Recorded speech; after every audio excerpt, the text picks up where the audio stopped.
اس کے در پہ سکون ملتا ہے، اس کی عبادت سے نور ملتا ہے۔ جو جھک گیا اللہ کے سجدے میں اسے کچھ نہ کچھ ضرور ملتا ہے۔ اللہ کا شکر ادا کرو، یہ نہ سوچو اللہ تمہاری دعا کو فوراً قبول کیوں نہیں کرتا، بلکہ یہ شکر کرو کہ وہ تمہارے گناہوں کی سزا فوراً نہیں دیتا۔ اپنے بہترین وقت کو نماز کے لیے وقف کر لو، کیونکہ تمہارے سب کام تمہاری نماز کے بعد قبول ہوں گے۔ اللہ کو وہ انسان بہت پسند ہے جو اپنی جوانی اللہ کی عبادت میں گزارتا ہے۔ رحیم کی رحمت کا طلبگار ہوں میں، بڑا کریم ہے جس کا گناہ گار ہوں میں۔ ناکامی کا منہ انسان کو اس وقت دیکھنا پڑتا ہے جب ہم کامیابی کے حصول کے لیے اپنے اللہ کے اصول توڑ دیتے ہیں۔ نبی کریم صلی اللہ علیہ وآلہ وسلم نے فرمایا، دو نعمتیں ایسی ہیں جن کے بارے میں بہت سے لوگ لاپرواہی برتتے ہیں، ایک صحت، دوسری فراغت۔ حضرت محمد صلی اللہ علیہ وآلہ وسلم نے ارشاد فرمایا، بخار کو برا نہ کہو، کیونکہ یہ انسان کے گناہوں کو اس طرح دور کرتا ہے جس طرح بھٹی لوہے کے زنگ کو دور کرتی ہے۔ بھول جاؤ کہ تم کون ہو، بس یہ یاد رکھو کہ تمہارا رب کون ہے۔ نبی کریم صلی اللہ علیہ وآلہ وسلم نے ارشاد فرمایا، اپنی اولاد کو 7 سال کی عمر میں نماز سکھاؤ، اور جب وہ 10 سال کے ہو جائیں تو نماز کے لیے ان پر سختی کرو اور ان کے بستر الگ کر دو۔ جملہ بہت چھوٹا ہے پر اس کی طاقت بہت زیادہ ہے۔ اللہ کی طرف آ جاؤ اس سے پہلے کہ اللہ تمہیں اپنی طرف بلا لے۔ میں اداس ہو سکتا ہوں، دکھی ہو سکتا ہوں، رنجیدہ ہو سکتا ہوں، مگر مایوس کبھی نہیں ہو سکتا، کیونکہ میرے رب کی رحمتوں کی کوئی حد نہیں۔ جس کتاب کی شروعات ہی الحمدللہ سے ہو، اس پر ایمان لانے والا کیسے ناشکرا ہو سکتا ہے بھلا؟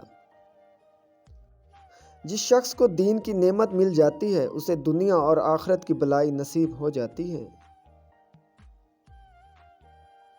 اللہ نے عطا کی حد کر دی، ورنہ کون دیتا ہے کسی کو محبوب اپنا صلی اللہ علیہ وآلہ وسلم۔ اور جو اللہ کی یاد سے غافل ہو جاتا ہے اس کے ساتھ ہم ایک شیطان لگا دیتے ہیں، پس وہ اس کا ساتھی بن جاتا ہے، اور ایسے شیطان انہیں سیدھے راستے سے روک دیتے ہیں جبکہ وہ یہ سمجھ رہے ہوتے ہیں کہ وہ ٹھیک راستے پر جا رہے ہیں۔ ذکر اگر اللہ کا ہو تو لوہا بھی موم بن جاتا ہے۔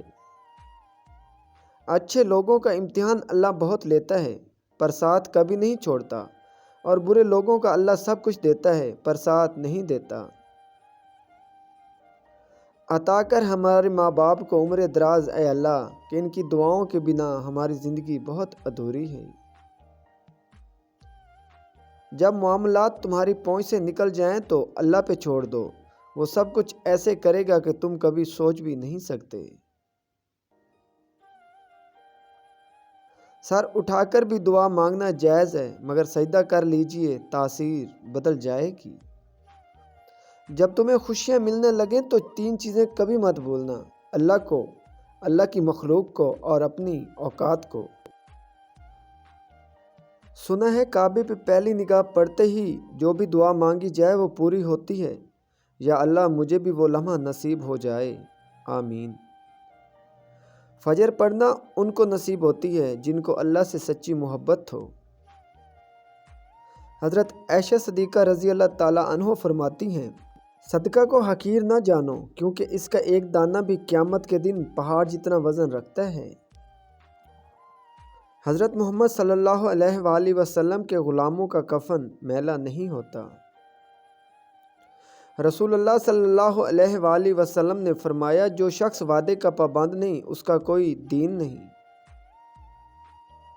خدا بھول چکا، زندگی آزمائش بن گئی، دعائیں قبول نہیں ہوتی، پوچھا نماز فجر پڑھتے ہو، بولا آنکھ نہیں کھلتی۔ بے شمار احسان ہیں تیرے بندوں پر، کھول کر جب سورہ رحمان دیکھتا ہوں۔ حضرت محمد صلی اللہ علیہ وآلہ وسلم نے فرمایا، میری بیٹی میرے جگر کا ٹکڑا ہے۔ دنیا کی محبت سے اللہ نہیں ملتا، لیکن اللہ کی محبت سے دنیا اور جنت دونوں مل جاتی ہیں۔ مسجد میں جاتے نہیں اور مدینے میں مرنے کی دعائیں کرتے ہیں۔ کوئی چیز اتنی شفاف نہیں جتنا شفاف وہ دل ہے جس میں اللہ کی محبت ہے۔ رزق اور عزت کسی کے ہاتھ میں نہیں، اللہ جسے چاہے بے حساب دیتا ہے۔ جو لوگ غصے کو پی جاتے ہیں اور دوسروں کے قصور معاف کر دیتے ہیں، ایسے لوگ اللہ کو بہت پسند ہیں۔ زبان کا وزن بہت ہی ہلکا ہوتا ہے مگر بہت ہی کم لوگ سنبھال پاتے ہیں۔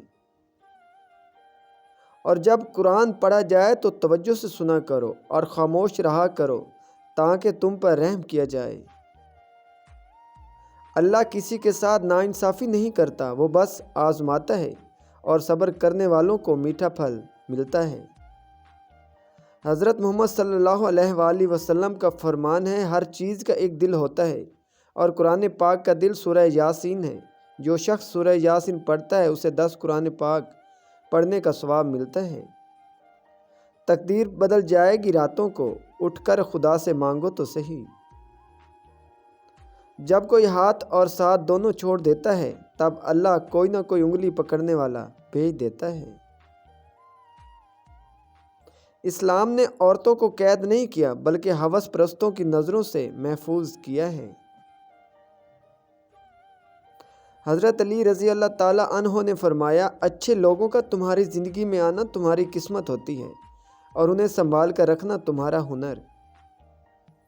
حضرت علی رضی اللہ تعالیٰ عنہ نے فرمایا، دوستی کا بھرم صرف وہ لوگ رکھ سکتے ہیں جن کے وجود میں سمندر جتنا دل ہو۔